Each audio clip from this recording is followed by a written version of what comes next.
लेकिन मैं अपने भीतर एकदम एकांत में हूं। तब भी भीतर से अकेला एकांत में होता हूं। जब मैं खुद में भी शोर करना चाहता हूं, तब भी एकांत में ही होता हूं। अब सब दिखाई पड़ने लगा है, सब सुनाई पड़ने लगा है। गुरु ने कहा, जब तक हम बाहर की तरफ बोलते रहेंगे, भीतर अशांति ही रहेगी। लेकिन जी दिन हम भीतर की तरफ मुड़ जाएंगे, तब हमारे मुंह से कुछ भी निकलेगा, हम शांत ही रहेंगे।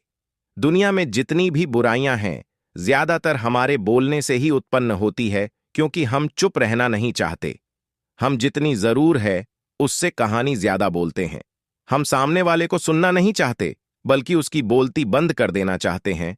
उसे समझा देना चाहते हैं कि मैं कौन हूं, मैं क्या कर सकता हूं। और यही हमारी जिंदगी का मकसद बनकर रह जाता है। हम ऊर्जा व्यर्थ के बोलने में बर्बाद होती है।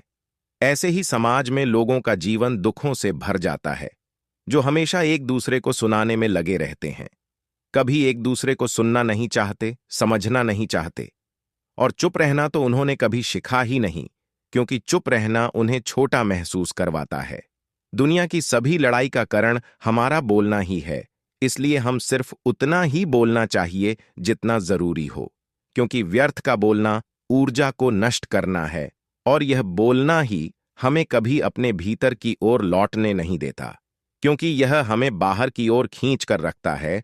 और बाहर है ही क्या इस संसार के अलावा। लेकिन अगर अपने भीतर के संसार की ओर मोड़ना है, तो इस मुंह को बंद ही रखना चाहिए।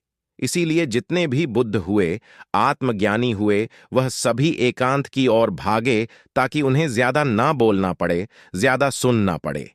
वह एकांत में रहे और शांत रहे, इसीलिए आसानी से भीतर की यात्रा कर पाएं।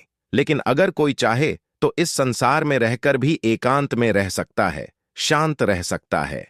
लेकिन इसके लिए उन्हें अपनी ऊर्जा बचानी होगी, जिसे वह अब तक अपने व्यर्थ के शब्दों में बर्बाद कर रहे थे।